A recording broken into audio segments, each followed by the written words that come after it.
Hello, everybody. This is Vex. Uh, I have a video here today showing my map making process. Now, this is not how everyone makes maps, this is just how I do it. Right now, you're looking at my Steam page, and the reason is because I want to show you the first piece of software that I use. Well, not Fantasy Grounds. Let me scroll down here. Dungeon Painter Studio. And that is wrong. I don't launch it from Steam. I've got probably more like 500 hours in Dungeon Painter Studio, if not more. So while I'm here, I might as well show you. You download all the art packs from the Steam Workshop, that's how you get there, is through the workshop. Uh, but let's go to the store page so that you can actually see Dungeon Painter Studio here in the store. It's made by Pyromancers, or it was made by Pyromancers. They don't really do much with it now that they're done. And I don't even know. I'm using the colloquial day. I have no idea. Pyromancers could be a one-man show. It is $14.99 on Steam, uh, and it's been in early access since the day it was posted, like over 3 years ago now.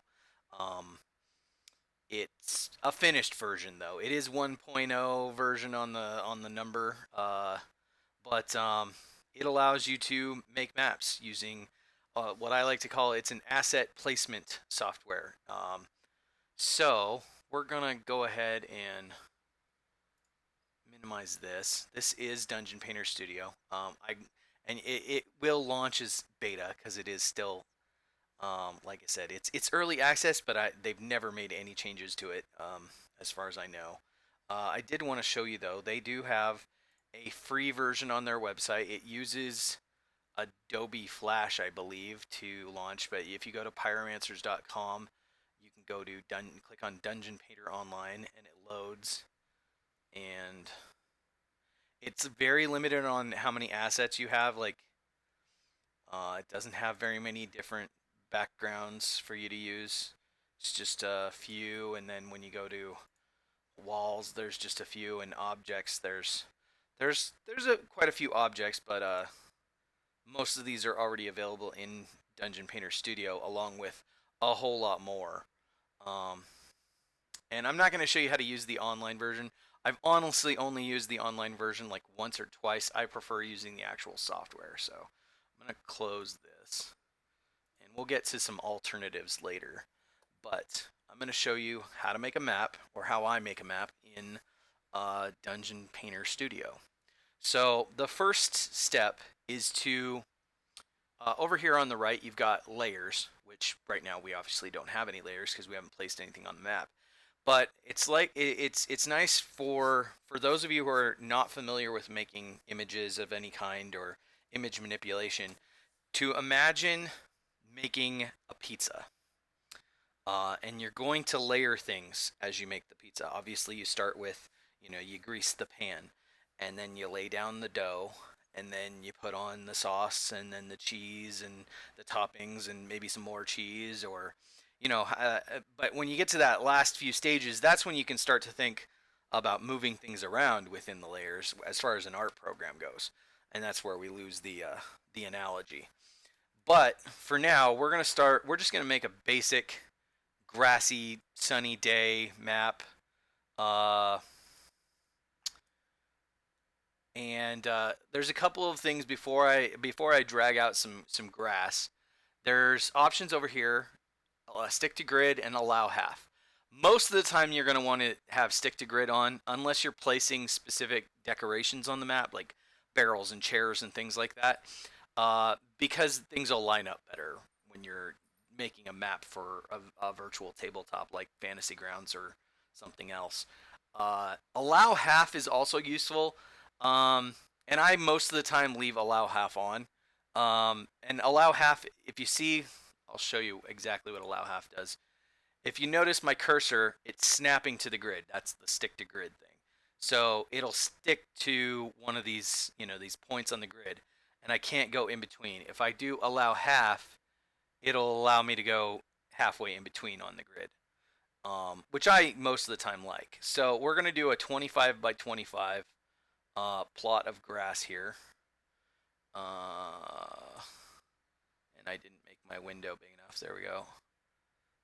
And I like to do 25 by 25 for a lot of reasons, but it's just big enough that it's it's a nice big area for some sort of combat, but it's not too big that you have a whole bunch of wasted space when you do it. I think 20 by 20 or 20 by 25 by 25 is perfect for like a random encounter map type thing, which is pretty much what we're making right now. So we were in, just so you know, we were in the rectangle tool, which is the default tool when you first load, and I am using the 2-minute tabletop set down here. There are a whole bunch of different sets available on the Steam Workshop. I use the 2-minute tabletop stuff because I have a deal with the artist that allows me to make maps and sell them. So I use a commercial. I have a commercial deal with him, but basically his deal with me is as long as I sell my maps with adventures and encounters and other things, and I'm not just selling his maps using his assets, then he's okay with it. And there are a lot of artists out there that make assets and such for D&D and tabletop RPGs. There are plenty of them, and all of them have their own uh, deals when it comes to using their assets commercially. For most of you that are watching this video, you're probably just looking to make maps for your own personal use. Personal use, there is no rule as far as what you can do.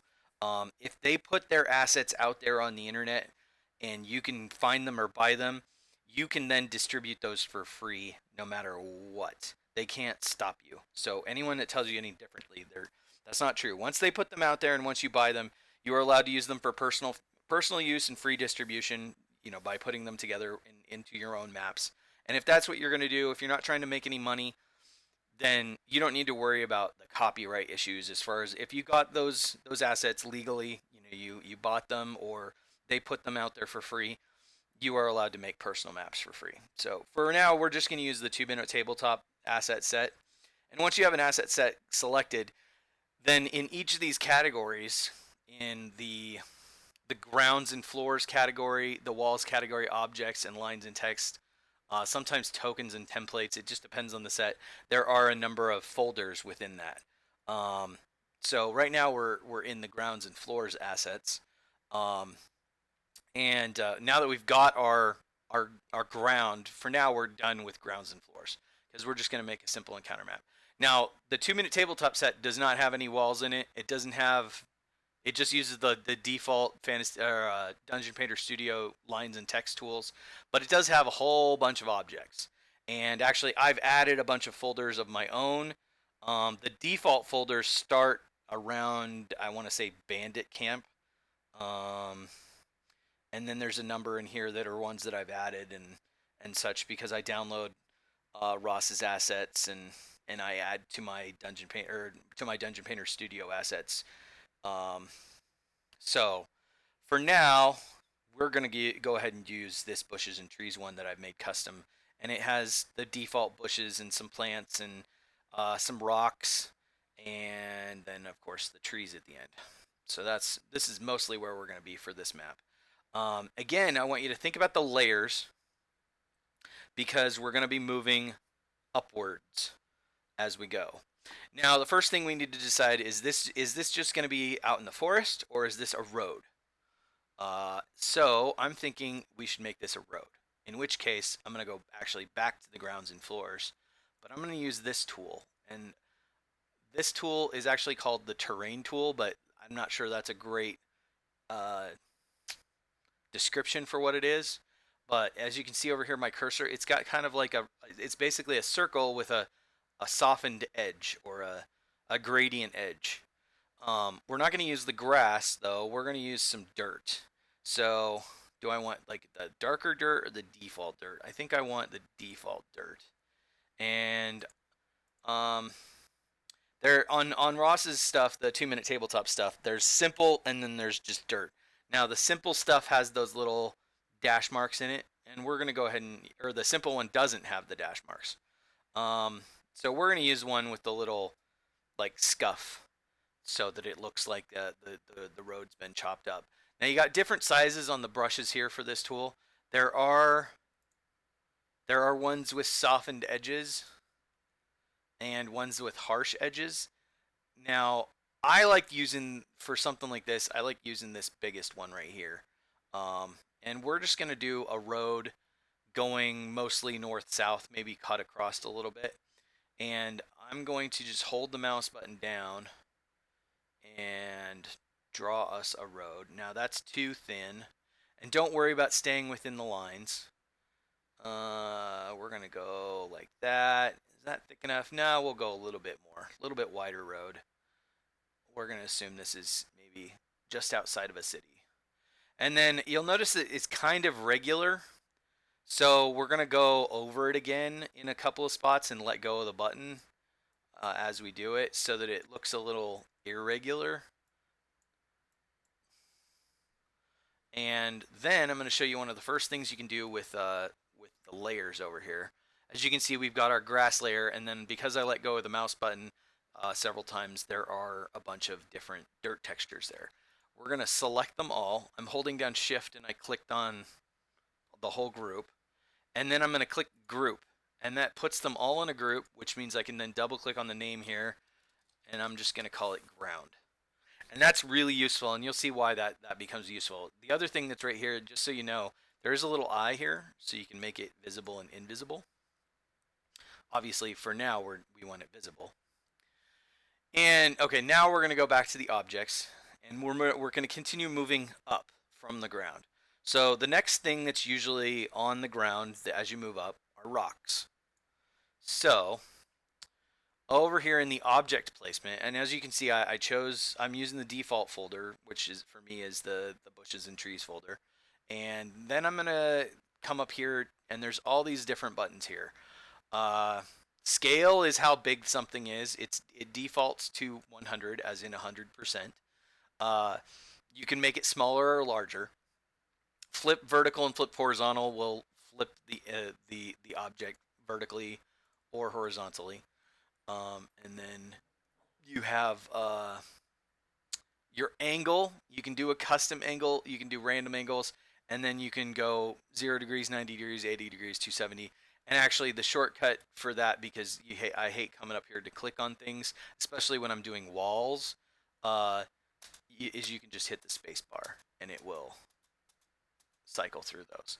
However, for something organic like rocks and bushes and trees, you're going to probably want random angle, which means every time you place an object, the next object will be at a random angle. So we're going to start with some rocks here. Maybe we'll have this one over here on the edge of the road and another one here. And I like to switch between objects so that I don't get a whole bunch of objects that look exactly the same. And I kind of just place them randomly around. Sometimes I'll place some close together. And if you notice that these previews images are too big, you can come over here to this little slider, and you can roll it down, and that'll end up fitting more of the objects because they're smaller on your screen, so you don't have to scroll side to side so much, which is a nice feature. And oh, that's probably enough rocks for what we're doing. We don't want it to be just a very rocky area. It's mostly a forest. And then once you're done with the rocks, again, it's nice to group them so that you know, hey, those are all my rocks. So I grouped them and I renamed them as rocks. So the next thing moving up is usually your bushes. Now, again, I still have random angle selected, and I like to put some bushes on top of my rocks so they cover up a little bit. And then I switch between different bushes, and bushes tend to get a little clumped together when they grow. So you gotta take that into account, and have bushes kind of growing around things, and you're just trying to make it look natural as much as possible. I do like to stick things along the side of the road, as if the road was rough and kind of carved out through the wilderness. Um, and that's just me. It also covers up the edge of your road, but your transition between the road and the grass, and that works out. Now, I do have some of these bushes that have been recolored, and I'm gonna throw in some colorful ones too, just to make it a little bit nicer. Now, my recolored ones, I can't remember why, but they're by default they're a little smaller. So I'm gonna turn up the scale, and as you see, I locked the scale. If you turn up the scale and don't lock it, it goes back to 100 after you put down an object. So I want these to be about the same size, so I'm going to turn them up. There we go, about 135. I'm just going to put a few yellow ones in just for uh, some contrast, some brown ones, maybe a couple orange ones. Not a whole lot. And then we'll move on. I've got some other colors under fall. I thought I did. Maybe I don't have any. I think the fall ones are all just the orange as well. That's probably pretty good though. And again, we're going to group up these bushes.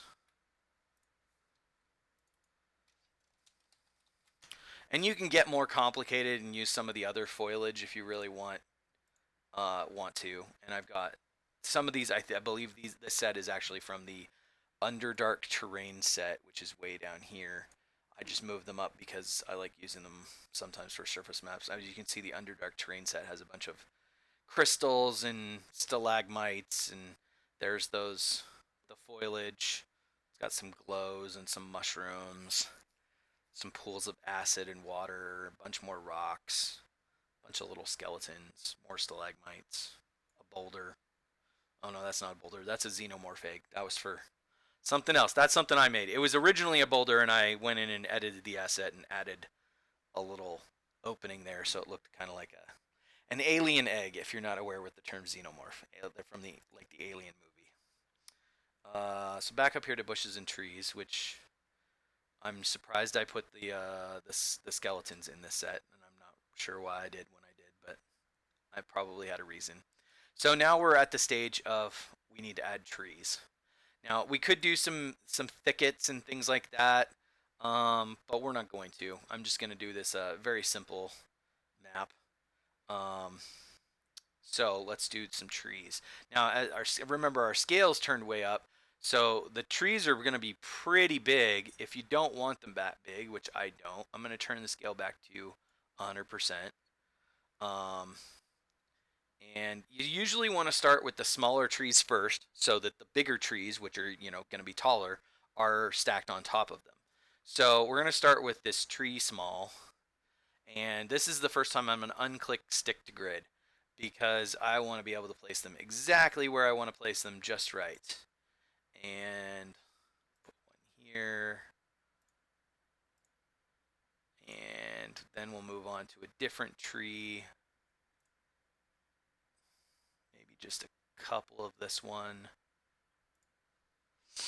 And then we'll go to one of the larger trees.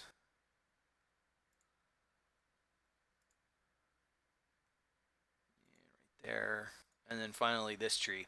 But this tree, I am going to turn the scale up. I'm going to go up to like 150 if I can get there. My mouse doesn't want to cooperate. There we go.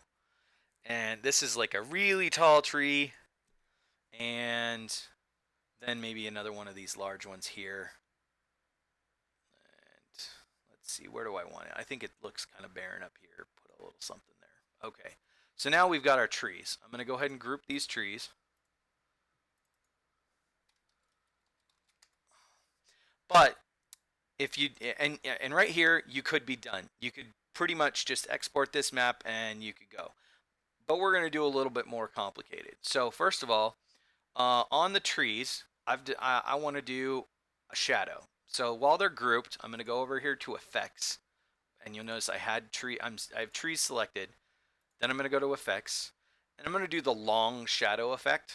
And as you can see, it adds a shadow. But I don't really like the way it looks, so I'm going to edit it. So we're not going to worry about the outer glow at all. The outer glow is fine. We are going to worry about the drop shadow though. So I'm going to make it go a little bit more distant. Go to the maximum on the distance. And then I'm going to play with the angle until I find an angle that I like. And I don't know why. I tend to like the angle when it makes the shadows go to the upper right. I don't know why that is, but that's just, I've noticed that that's a thing with me. Now the alpha makes it stronger or weaker.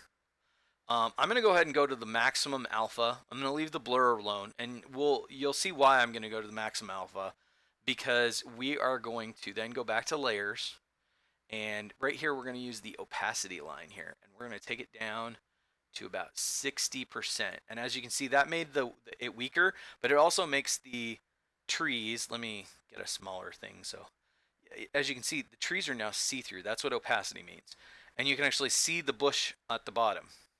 And the reason I do that is it's something new. I haven't done this with all my maps. Is because then I can place these stumps inside. I'm going to take this scale back to 100. I can place the stumps, and the stumps will be see-through, and that way you can actually have players that will say, "Oh, I want to take cover behind this tree, the trunk," and they know where the trunk is, and you can see it on the map. So there's no arguments about where that is, and they can see through it. So to do that, we're going to go around and go ahead and place these tree stumps. One, two. Those were our two big trees. Then we're going to move down to a normal size stump. And one there. One there. Oh, maybe one here.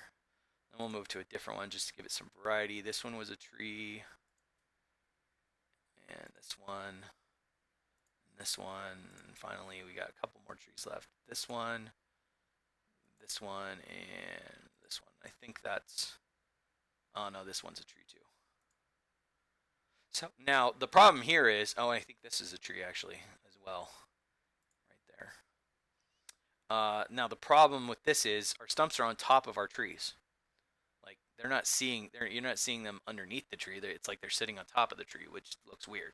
So what we're gonna do, we're gonna group them, and again I'll double click and rename stumps. It's not strumps. I don't know what a strump is. And then we're just gonna click and drag, and so they're under the trees. And now, as you can see them just faintly under the trees. And you can play with the opacity of the trees if you think that's too, like, not enough. If you want to make them even more opaque, I wouldn't go below about like 40. Like below 40, you can barely see them. I tend to like somewhere between 60 and 70 personally. Like there's 70. That's pretty good, except you really can't see the bushes. You can just barely see the stumps. So I like to go down to 60 because then you can still see the bushes that are underneath, the bushes and rocks. And my mouse is acting up. Okay. So now we are pretty much done. The only other thing that I do, because I don't really like maps with grids, I mean, I like having a grid in Fantasy Grounds when I import it, and I'm going to show you how to do that. But I don't like having a grid on the actual map. So what I usually do is I export uh, the map with an extra additional thing. I try to find a corner of the map where, and I'm going to put stick to grid back on, a corner of the map where I don't think anything's too busy is going on. Like up here, there's a rock that might get in the way. There's a tree here. This corner and this corner are probably good. I kind of like this corner a little bit better though for what I'm going to do. And I use a dark color because the map itself is light. If it was a dark map, I would use a light color. And I make one square, and I call that a grid key square or a grid key. And that is so that when you load this map up without a grid in Fantasy Grounds, you can easily draw a box around that, and it'll set your grid perfectly and exactly where you want. And I'll show you what I mean. Now, I'm also going to show you how to export these with a grid, and uh, the grid that exports with Dungeon Painter Studio is a very, very light grid. It is not a super strong grid. So if you do like grids, but you don't like, a really obvious hard grid, then Dungeon Painter Studio is one of those things that you can do that with. So we are pretty much done. This is at least with Dungeon Painter Studio. We are going to export this. And by default, all of these things are always turned on. First of all, we do not need a transparent background. We're going to have a solid map. We do not want coordinates. And if you want a grid, you can leave show grid on, and that is basically what it'll look like. There are very faint white lines that show the grid, and actually the grid is stronger here than it will be in the actual image. Now, because our road extended a little bit further, Dungeon Painter Studio is saying this is what's going to be exported. We don't want that. We're going to move this down, this green square here, and this green square here up. And just so you know, sometimes if you don't go outside, Dungeon Painter Studio gets a little confused and it won't have your whole map. You can easily fix that by placing some object or some square like way over on the margin here and way over on the margin here, and then you can select exactly what you need. And that is one of the few things that is a little bit quirky about Dungeon Painter Studio. It has some quirks. It is definitely not a 100% finished product. I kind of wish Pyromancers did do some tweaking with this, but for a $15 program, it is excellent at what it does. So, along the bottom here, you have a bunch of different options. I generally stick with the default Fantasy Grounds D20 Pro, which is 100 pixels per square. Uh, if you're making a map for one of these other programs, then you can use that. But I tend to find that even for Roll20 or one of these other ones, 100 pixels per square is a great place to start from because you can easily resize it down. Now you could drag this manually up to the maximum, which is 200 pixels per square. That's the maximum that Dungeon Painter Studio will do, but you're going to end up with a very large map. You don't want that. So anyway, we're going to go back to the default, and unless you're doing something that has transparency, like if you just wanted to export a series of objects and use that as some sort of token, um, then you don't want transparency and you probably don't want a PNG because the file is just going to be bigger. PNGs store more color information than a JPEG does. JPEGs are just more manageable. Uh, I use I'm almost exclusively use Create JPEG. So we're going to click that. And this process can take a few minutes. It just depends on how a couple of different things. How powerful your computer is. Oh, I did leave show grid on, didn't I? Oh well, we're going to do this twice then. So it depends on a couple of things, as I said. How powerful your computer is, how big the map is, and how big of an export you're doing. If you do more pixels per square inch, it's going to probably take longer. And also how many different objects you have on the map. So we are going to put this in other maps. Or maybe I just need a new folder.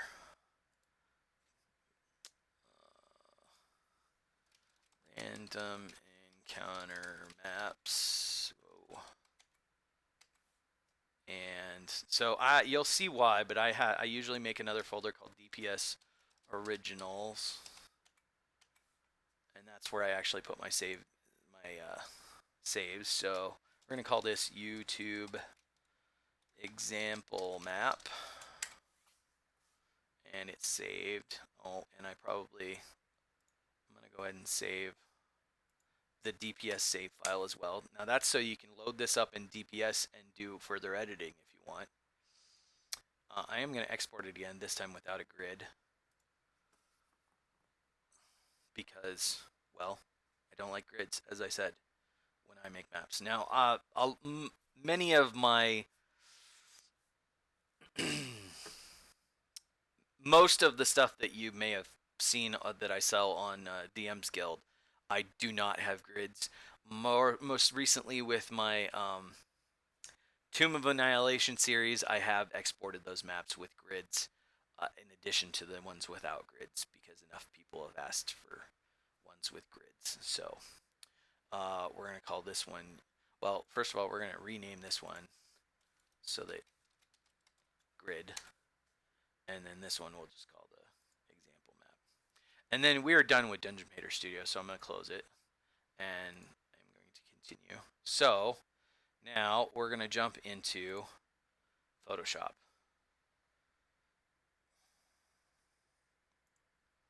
And that's the wrong one. Need the other folder. There we go. So I have a quick access thing for DPS. And where were we? We were in random encounter maps. And we're going to load up the YouTube example, the one without a grid. And let's get Photoshop full screen. There we go. Now, you can use Photoshop. Photoshop is relatively uh, expensive, I would say, if you're just an amateur map maker and you're not doing this for commercial work. But the alternative is a program called oh no, I'm drawing a blank. It's GIMP, which stands for GNU Image Manipulation Program. Now, GIMP is free. It is free and open source, and it's made mostly by people who have used Photoshop. So it works a lot like Photoshop, has almost all the same options as Photoshop does. So if you're looking for something free that does what I'm doing in Photoshop, GIMP is what you want. But if you have access to Photoshop, then Photoshop is honestly probably what you want. It's a little bit better. So what we're doing here is I wanted to show you how you could make this a night map fairly easily. There's nothing else anything else manipulation wise that we need to do unless you wanted to change some colors or something like that. But for now, what we're going to do is we're just going to make this have two options for this map: a daytime map, this is already a daytime map. It's perfectly good. And then we're going to make a nighttime map. And then I'm also going to add the assets by 2-minute tabletops because, well, that's part of my agreement with Ross McConnell of 2-minute tabletops, which is when I make maps using his stuff, I add his logo to the map. So that's what I'm going to do first. I'm going to add his logo, which I've already got his logo ready to go as another file, which I can just select, copy, close, paste, and then I'm going to move it. And if any of you have seen my maps before, you know that I always just put the logo up by the grid key square because, okay, it's not grabbing it. Come on. Just doesn't want to move. Do I not have, I thought I had it selected. There we go. I didn't have the move tool selected. That's why. Let me see. Come on. And move. Now, by default, it'll snap to grid when you're moving stuff around, or snap it to the edges. So I'm holding down control to get rid of that because I don't want it to snap. I want it to sit just like that. That's the way mine work. And I like to rename my layers, and it works the same as in Dungeon Painter Studio. Just double click on the name. And so now we're going to do the nighttime stuff. So we're going to add a layer, and I'm going to call it darkness. And then we're going to come over here. We're going to set the default colors to black and white. And then we're going to grab the paint bucket tool. And bam, black layer. There, it's night. No, I'm just kidding. There is another step here. We're going to change the opacity on the night on that layer to 50%. That looks okay. You could go a little brighter, like 40%. Or you can go kind of like an in-between 45. I tend to do usually 45 or 50. In this case, I'm going to go ahead and go 50. And then I'm going to show you a little thing. We didn't do anything for this, but we can. But let's assume that there's a campfire on the side of the road. And actually, you know what? I'm going to just go ahead and add a campfire. I'm going to show you how I do that if I decide at the end. Now, you could just go back into Dungeon Painter Studio, open it up, add the campfire thing to the side of the road here, and then re-export it. But since it's just one thing, I am going to go to Windows Explorer here. Now, I've got a quick access link, but I'll have you look here. Wherever Steam is installed, then under Steam Apps, Common, Dungeon Painter Studio, Data, and then Collections, and you'll have all the collections you have downloaded. Then you can go into the collection you're looking for, and then into Objects. We're going to go down to, I believe it's Camp Tokens, And we'll go ahead and grab, is it just campfire? Yeah, it must be just campfire. There's little rocks. So we're going to grab that campfire right there. And we're just going to open it here. Then we'll select it and copy it and paste it. Now that's way too big. And it's on top of the darkness. We want it underneath the darkness. And then we're going to resize it down. Oh, that looks pretty good. We're going to put a campfire right here as if someone was camping on the side of the road. Maybe it's your party. They're camping on the side of the road. We can even put it a little bit over here just to make things a little bit more fun when we do the lighting. So, and then we're going to rename this campfire. Now, if you planned this out, you probably would have done other tokens, like there would be bedrolls and maybe a stump that they're sitting on, or, you know. But let's say you didn't plan this out and you just want to add a campfire to the side of the road. You decide that's how you want to do it. So, the next thing we're going to do, because this campfire should be giving off light, right? But we've added this darkness. So what you're going to do is, with the darkness selected, you're going to click on this little button here, which adds a layer mask. Now, you don't need to learn this terminology, but that's what it's called. So then we're going to get a brush. Now the way layer masks work is when you've got it selected, you can add black or white to the layer mask to manipulate the mask. So we're going to paint black because the layer mask is already white, and so this darkness is being applied everywhere. But as we paint black on the layer mask, it's going to disappear. So now my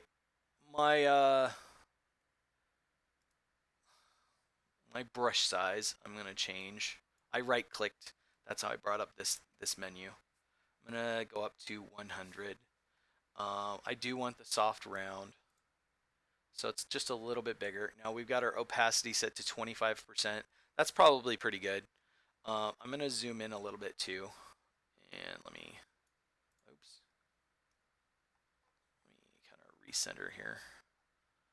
So we're going to do some interesting things. So as you can see, as I'm clicking on the map and moving it around, that black is being painted on the mask, and it is taking away the darkness. And I'm going to kind of just, and you can play around with this. There's always an undo button with both Dungeon Painter Studio and Photoshop. So there is that.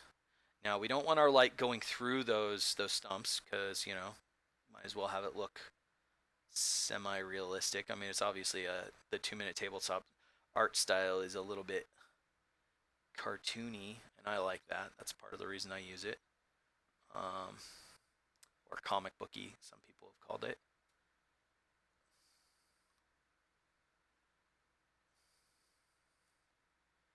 Let's see, I think we've got mostly what we want done here. Now, it's still not very bright, and that's because it's only deleted about 25% of the opacity. I'm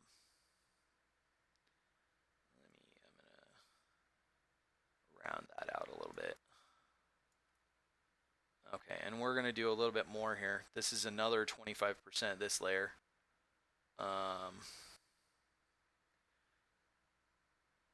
But again, I'm not going all the way out to the edge because the fire is only going so far.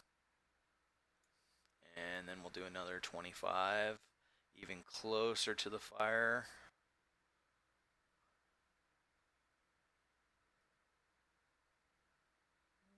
That's pretty good. And then right here at the center of the fire, we'll do it a couple of times just to make sure we get the bright area around the fire. And then let me zoom out so you can get the whole effect. So you can see there's light kind of traveling, but it's not going quite through the tree trunks. The trees are kind of blocking it, and makes it look semi-realistic. I mean, obviously if I spent a lot more time and energy and I wasn't making a video and talking at the same time, I could do a little bit better. But that gives you an idea of how it would look finished. So we're going to go ahead and now save this so that we can import into Fantasy Grounds. So now you can just go to File and Save As and change the file type to what you want to export, which is going to be most likely JPEG. However, there is a legacy option. It is not found in the menu in Photoshop, but if you do Control Alt Shift S, it does save for web, which is kind of a legacy thing that used to be in Photoshop, but it's not anymore. So right now, obviously, this is our dark version. So we're going to click Save, and this is at 100%. If you're saving this for Fantasy Grounds, you're going to want to reduce the size, because as it is right now, it's almost half a megabyte. And I mean, if you want that kind of quality, you can, but generally you don't need it to be that good. At least I don't usually. So I'm going to save this as as if I was going to do it for other, if I was going to upload it for other people to use for other VTTs, because they like larger quality. Night. And the save for web option does add dashes into your file names, which is unfortunate. There is a way around it. You can always just rename the files afterwards. We're going to call this one Night Fantasy Grounds. It doesn't matter that I'm hitting spaces. It's going to add dashes anyway. And then we're going to do one without the campfire and one without the darkness at all. So it's daytime. So this is the 100% version. And we're going to call this one day. And we'll do one more for at 50%. As you can see, that takes the file size down to just like a third of a megabyte, which is great. And you'll see the quality is just, it's plenty good. Day Fantasy Grounds. Okay. And then we can close both of these files. I am going to save this before we close it, just as a Photoshop file, so that if we ever want to come back into Photoshop and do some more tweaking with like the darkness or add some other sort of art effect, we can. But we are done with that. And I'm going to go back up here to the top. Let me just close both of those. Okay, so what we need first is we need to go to DPS and Random Encounter Maps. And that's the folder. I want this folder available because I'm going to launch Fantasy Grounds now. We're going to import this into Fantasy Grounds. So we are going to just create a new campaign to show you. Map making in Fantasy Grounds. Well, that's a bad title because we didn't make the map in Fantasy Grounds. How about for Fantasy Grounds? That's better. And we'll use the 5th edition rule set. We're not going to load any extensions. Don't need any. Not for what we're doing.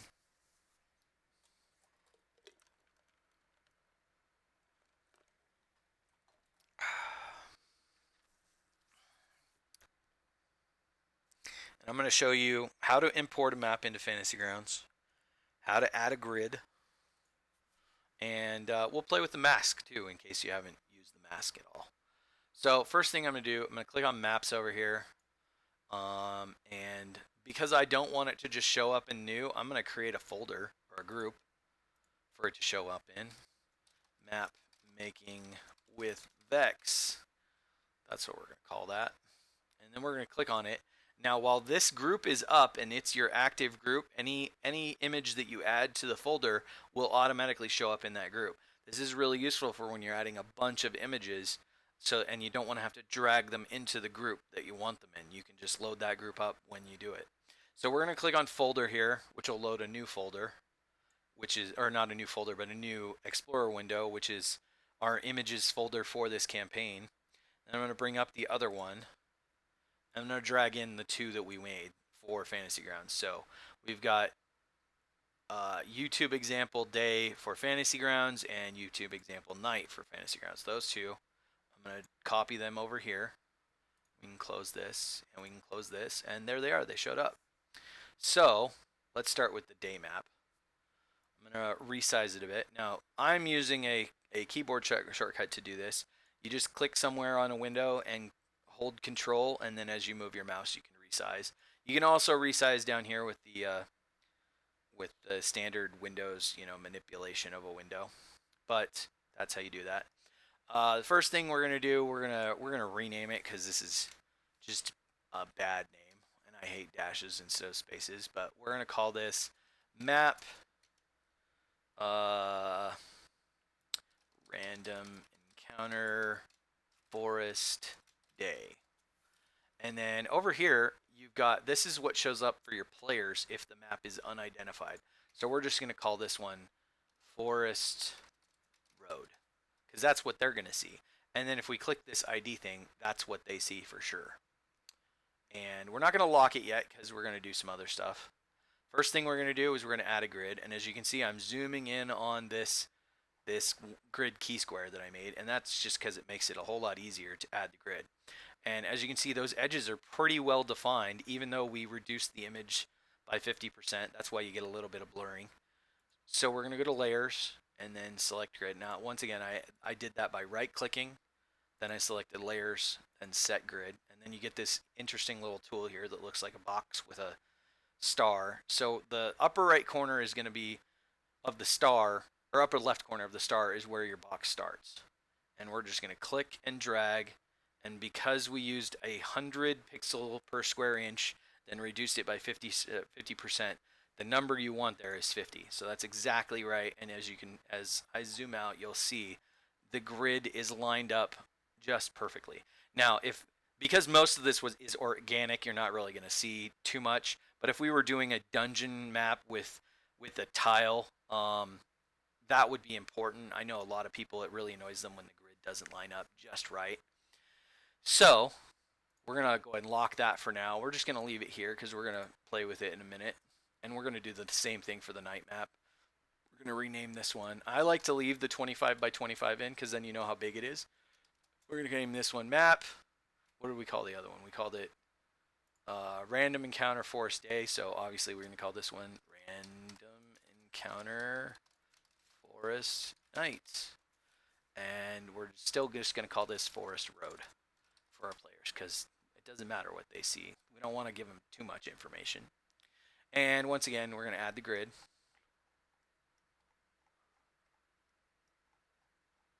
And you don't have to zoom in this much, but it does make it easier to see. We're going to grab this upper corner and 50. Oops. And zoom way out again so we can see. Yep, looks just great.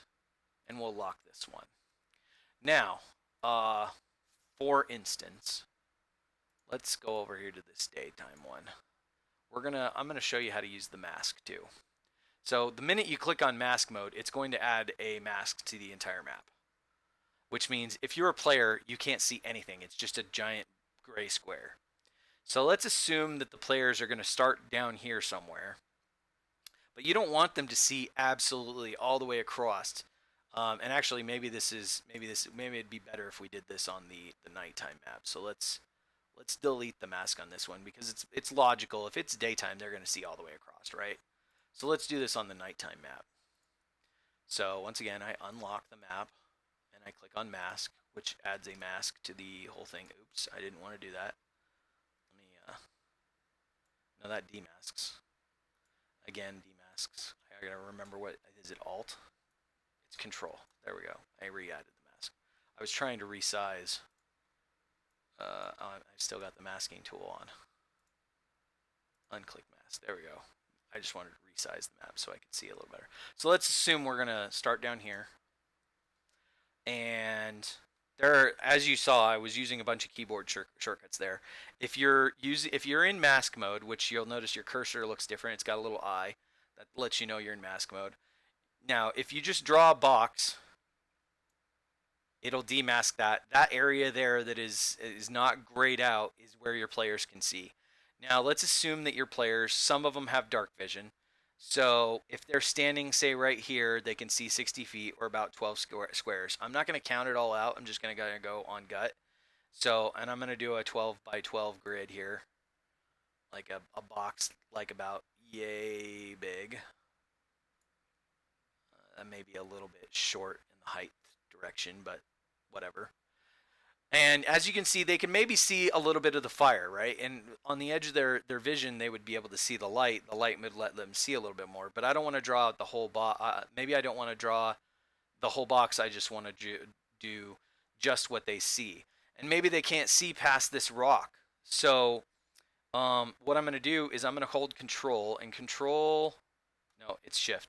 You hold shift, and shift lets you draw a line, and you can actually circle the area that they can see, and maybe that's all that they can see right there because they can't see past the trees. And you can see then you've got an organic area that the players can see. So if a player was standing right here, he wouldn't be able to see out past this in the low light of the night, and maybe you can't see past the rock, so he can't see right here even though there's light there, and he can't see past the tree stumps or the bushes, the thicket, and maybe this is the edge of his vision right here, if that's what you decide. So that's how you do the masks, which is a very useful tool.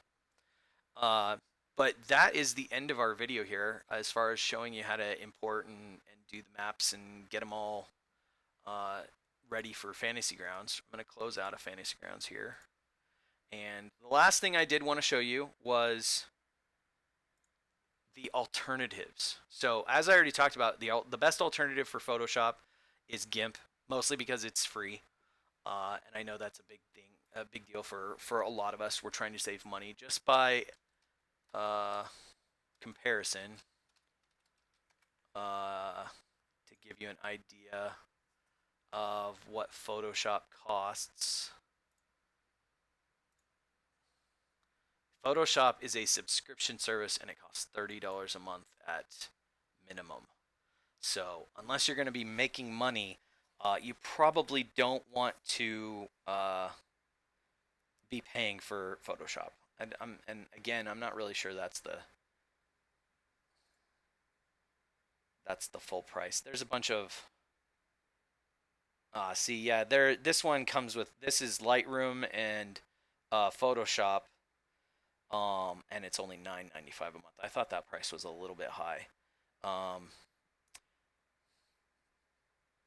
Hold on, why is just Photoshop alone more? I don't know. That Adobe that makes Photoshop, their pricing, it always is confusing to me. Their whole monthly system. I believe what I'm paying for is the all apps. No, I don't remember what I'm paying for. To be honest, I'd have to go look it up. But I believe I think I'm paying more like this per month to use it. I don't think I'm paying as low as 10 bucks a month. I'm not sure why I didn't get this one. And actually, I did an annual plan. And actually, now that I'm looking at this, I think actually that's more what I'm paying. Maybe I do have this plan right here, which is the cheapest way to get Photoshop. I've honestly barely played with the Lightroom stuff at all. But that's Photoshop. That's your alternative for Photoshop is GIMP. Now we're going to go through some alternatives for Dungeon Painter Studio. Probably the most popular, but the one I would not recommend is Dungeon Fog. Dungeon Fog it's online only. You have to be connected to their website to use it. That's already one thing I don't like about it. Because I like being able to, if my internet is down, I like to be able to still do my prep work for my D&D sessions and stuff. So I don't have to be connected to the internet to use Dungeon Painter Studio. But you do have to be connected to the internet to use Dungeon Fog. However, Dungeon Fog does have some interesting and useful features. Where is there's features? This is all just advertisement stuff. There's somewhere in here. There is, and maybe I just have to log out to see it. And of course now it's taking forever to log out. There we go. Isn't there somewhere in here? There it is. Pricing at the top. So you can create a free account, and you can use their free account to do a bunch of different stuff. Hold on, I'm just gonna open up features here in a new window because I think somewhere they actually show a side by side comparison. Maybe they don't. Um, so this particular program works very much like Dungeon Painter Studio. It has quite a few assets, um, but primarily the two reasons that I don't use it is that I'm making commercial maps, so I would have to pay $100 a year annually, and actually, I believe in here that you can only use the asset so many times on so many different commercial products. So there is that before you have to start paying more, I believe. And then it's subscription based, which I don't like. It's not a buy it one time and you own it forever. It's you got to pay for it every year or every month. And then it's online only. So there's a bunch of different things that I mean, maybe this is the program for you, but for me, it's not what I like. The next one I want to show you is another one that's available on Steam, and it is extremely cheap. It is less than $6. It's actually on sale right now until the end of March, but again, it's usually only it's $7 normally. But it is click and drag make maps. Let me go back to the video here at the beginning so you can kind of see. You just kind of click and you drag, and it will make a map as you go. It's fairly easy to use. Um, it has positive reviews and it's extremely cheap. Uh, the limitations on it though are that it has very few assets. So if you don't like the way it looks, you're not gonna really be able to change that. So this one, if this is like what you want, and this is it looks like how you want, and you want to just be able to make really quick maps, and you don't care about a lot of different options, this is probably what you want, and it is good at what it does.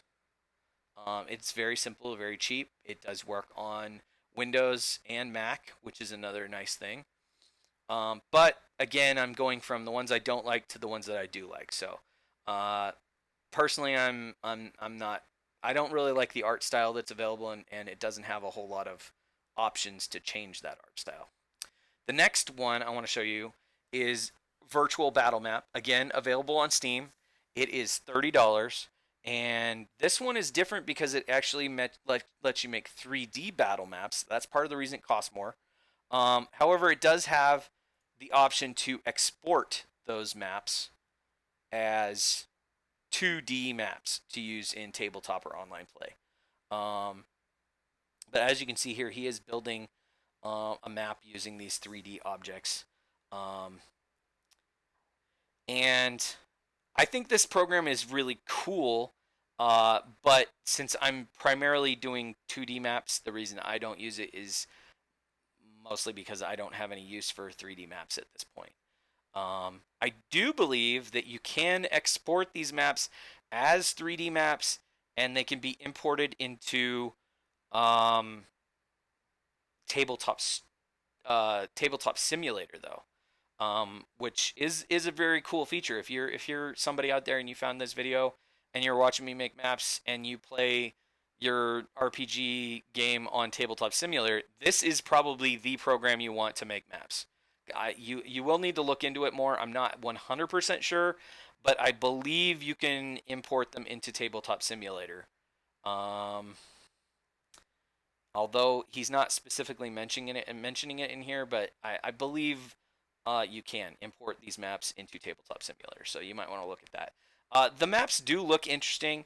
Another one of the besides the cost, the other reason that I don't necessarily like this is again because you're using 3D objects to build the maps, you are limited to what is available 3D object wise to make your maps. And it's much easier to find assets that are 2D assets. So, next one up is Arcane Mapper. This is another one that is in early access, and from what I understand, It's another one kind of like Dungeon Painter Studio that it's been in early access since uh, mid to early 2017 and hasn't moved out of early access. However, from what I understand, it works. It does work extremely well. It's one that I've got my eye on, and I probably just need to buy it so I can play with it. One of the nice things about that, and he's about to show you this in this video, is you can just click on lighting, and it adds the lighting for you. It's already gradient, and you can see as it moves around that it shows you what the light's going to look like. You can also manipulate the colors of the lights and stuff.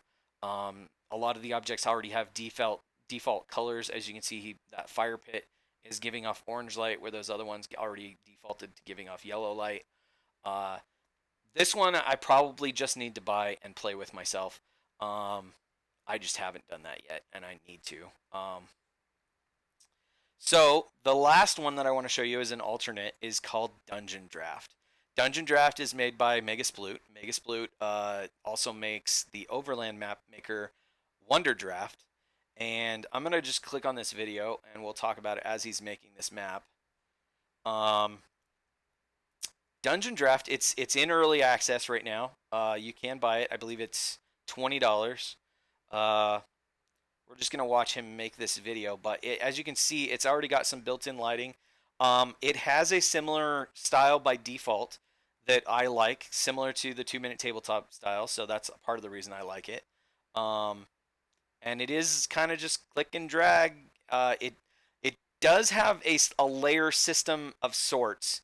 You can manipulate where an object is relative to where it currently is, but it doesn't have a simple click and drag layer system to where you can group a bunch of things and then drag them to another area. So that is a downside for me, but other than that, it is a very cool program.